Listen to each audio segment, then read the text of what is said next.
Hello friends, कैसे हो आप सभी। तो आशा करती हूँ अच्छे होंगे और आपका स्वागत है आपके अपने यूट्यूब चैनल पर जिसका नाम है जीएस विद नेहा।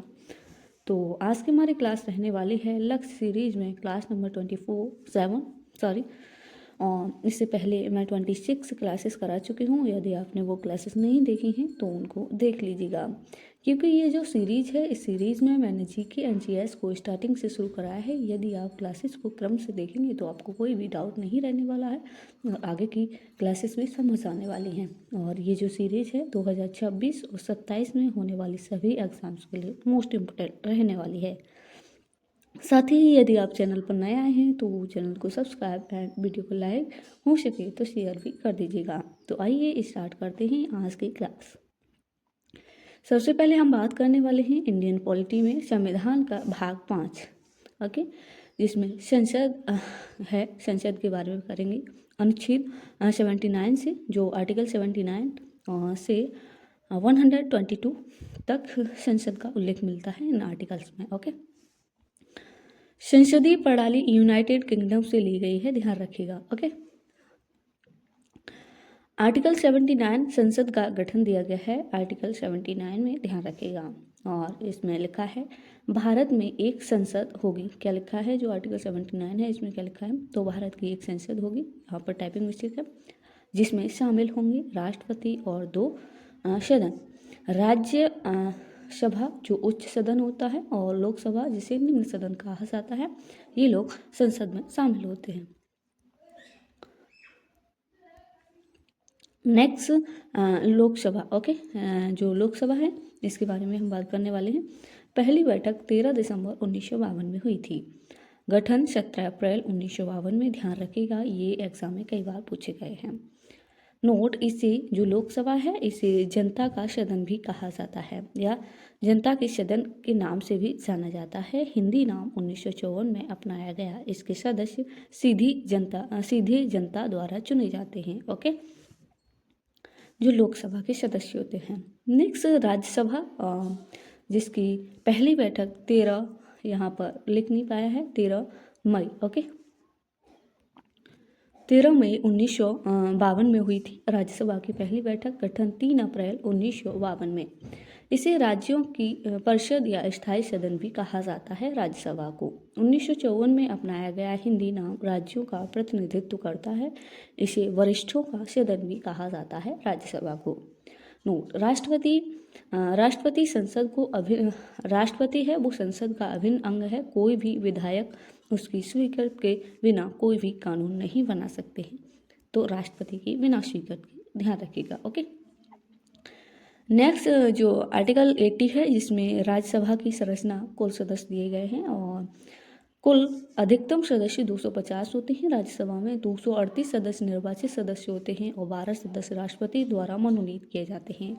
वो साहित्य, विज्ञान, कला, सामाजिक सेवा के क्षेत्र से होते हैं। जो 12 मनोनीत सदस्य होते हैं जो राष्ट्रपति के द्वारा किए जाते हैं। राज्यसभा की वर्तमान सदस्य संख्या 245 है। 233 निर्वाचित सदस्य और 12 मनोनीत सदस्य। ओके, 5 सीटें पाक अधिकृत कश्मीर है, अक्साई चीन आदि के लिए रिक्त हैं। ओके, नेक्स्ट राज्यसभा में प्रतिनिधित्व, सदस्यों का चुनाव अप्रत्यक्ष रूप से आनुपातिक प्रतिनिधित्व और एकल संक्रमण मत प्रणाली के द्वारा होता है। ओके, राज्यसभा में। और राज्यसभा के सदस्यों का चुनाव दक्षिण अफ्रीका से लिया गया है और राज्यसभा के सदस्यों का नामांकन आयरलैंड के संविधान से लिया गया है, ये ध्यान रखेगा। ओके, नेक्स्ट हम बात करने वाले हैं एंशियंट हिस्ट्री में शुंग वंश। ओके, मौर्य वंश के बाद कौन आता है, तो शुंग वंश। मौर्य वंश के अंतिम शासक जिसका नाम बृहद्रथ था। मौर्य की हत्या उसके सेनापति पुष्यमित्र शुंग ने की और जिसके कारण शुंग वंश की शुरुआत हुई थी। ओके, मतलब जो मौर्य वंश का अंतिम शासक था उसका नाम क्या था, बृहद्रथ, और उसकी हत्या किसने की, तो उसी के सेनापति जिसका नाम था पुष्यमित्र शुंग, और उसने शुंग वंश की शुरुआत की। शुंग वंश का, ओके, पुष्यमित्र शुंग, इसके बारे में हम बात करने वाले हैं। ये शुंग वंश का संस्थापक था। राजधानी पाटलिपुत्र से विदिशा स्थानांतरित की वो पुष्यमित्र शुंग ने। वर्तमान में मध्य प्रदेश में है और उन्होंने ब्राह्मण धर्म का पालन किया और कृष्ण के भक्त थे। उन्होंने बौद्ध धर्म को आश्रय दिया। पुष्यमित्र शुंग ने पुत्र अग्निमित्र कालिदास के नाटक मालविका मालविका मित्रम, यहाँ पर टाइपिंग मिस्टेक है, ओके, हो जाता है कहीं कहीं। मालविका मित्रम में अग्निमित्र और मालविका के प्रेम की कथा है, ओके। पतंजलि की पुस्तक महाभाष्य के अनुसार पुष्यमित्र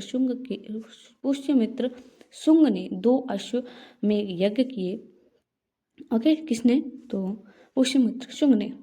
और जो पतंजलि थे वो पुष्यमित्र शुंग की समकालीन थे, ओके।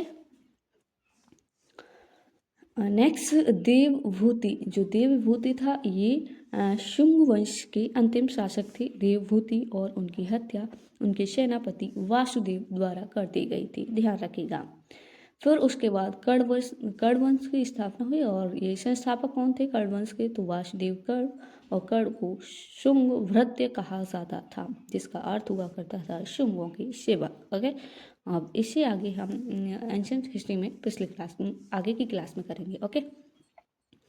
नेक्स्ट जियोग्राफी में हम बात करने वाले हैं झरने, वाटरफॉल्स, ओके। झरने के प्रकार उनके कौन कौन से टाइप हैं? तो सबसे पहले बात करेंगे महाजलप्रपात। यह एक बड़ा शक्तिशाली झरना तब बनता है जब बड़ी मात्रा में तेज गति से बहता हुआ पानी एक चट्टान से नीचे गिरता है, तो उसे महाजलप्रपात कहा जाता है।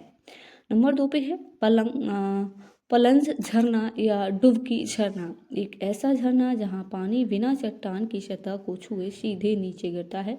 पानी की गति बहुत तेज होती है, उसे पलंज झरना कहा जाता है। नेक्स्ट सोपानी झरना या सीढ़ीदार झरना। एक ऐसा झरना जिसमें छोटे छोटे झरने की श्रृंखला होती है, जहां पानी चट्टानों या पत्थरों से पर बहता है, उसे सोपानी झरना कहा जाता है, ध्यान रखिएगा, ओके।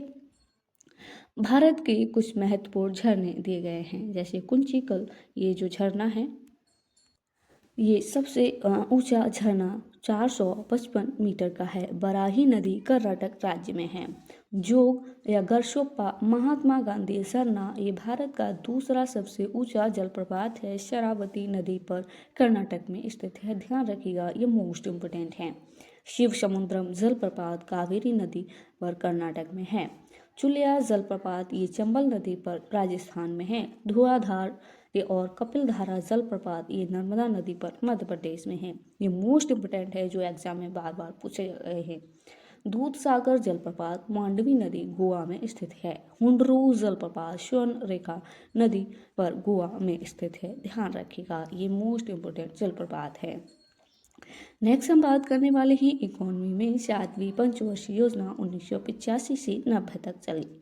इसमें मॉडल कौन सा मॉडल था? तो जॉन मिलर मॉडल को अपनाया गया। उद्देश्य खाद्यान्न उत्पादन को बढ़ावा देना, गरीबी को कम करना। प्राथमिकता आर्थिक समृद्धि को बढ़ावा देना, आधुनिकीकरण को बढ़ावा देना, सामाजिक न्याय को बढ़ावा देना, अवसंरचना को बढ़ावा देना, ये इन चीज़ों को प्राथमिकता दी गई थी 7वीं पंचवर्षीय योजना में। लक्ष्य था 5% प्राप्त करना और प्राप्ति कितनी हुई? तो 6% की, ओके। पीएम कौन थे? राजीव गांधी। 1985 में इंदिरा गांधी आवास योजना शुरू की गई थी, ये याद रखिएगा, कई बार पूछा गया है। नेक्स्ट है 1986 में उपभोक्ता संरक्षण अधिनियम आया। 12 अप्रैल 1988 में सेबी की स्थापना की गई थी। 1989 में जवाहर रोजगार योजना की शुरुआत की गई थी, तो ध्यान रखिएगा। नेक्स्ट है वार्षिक योजना, ये एनुअल प्लान, ये 1990 से 92 में आया। कारण क्या था? भुगतान संतुलन की समस्या थी। विदेशी विनिमय भंडार का कम होना। नई आर्थिक नीति को अपनाया 24 जुलाई 1991 में। इसी नीति के दौरान एलपीजी मॉडल को अपनाया गया था वार्षिक योजना के दौरान, ओके। ये जो नई आर्थिक नीति है इसी के दौरान। नेक्स्ट हम बात करने वाले हैं बायोलॉजी में ऊतकों के प्रकार। स्थूल कोण ऊतक जो होते हैं, इनका स्थान कैसा होता है? तो पर्णवृत्त में द्विबीजपत्री तनों की बाह्य त्वचा और द्विबीजपत्री पट्टी में संवहनी बंडलों में होता है। कोशिकाएं जीवित लंबी कोनों पर अनियमित रूप से मोटी होती हैं। कोशिकाओं के बीच बहुत कम अंतरकोशिकीय स्थान होता है, जो स्थूल कोण ऊतक होते हैं। इनका कार्य क्या होता है? फंक्शंस क्या क्या होते हैं?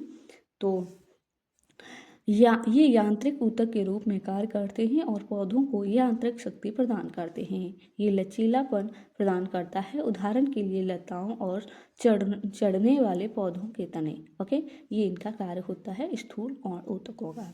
तो ये थी आज की हमारी क्लास, और आज इसमें स्टैटिक जीके नहीं करा पाया है, तो अगली क्लास में कराएंगे। ओके, साथ ही यदि हमसे कोई मिस्टेक होता है तो आप हमको कमेंट बॉक्स में बता सकते हैं, और यदि कोई कहीं टाइपिंग मिस्टेक है तो उसके लिए सॉरी। ओके, और यदि आपको इस क्लास की पीडीएफ चाहिए तो हमारा टेलीग्राम चैनल है, उस चैनल की लिंक इस क्लास के कमेंट बॉक्स में पिन कर दूँगी, वहाँ से आप चैनल को ज्वाइन कर सकते हैं और आपको सभी क्लासेस की पीडीएफ मिल जाएंगी। ओके, और वहाँ से आप अपना रिविजन भी कर सकते हैं।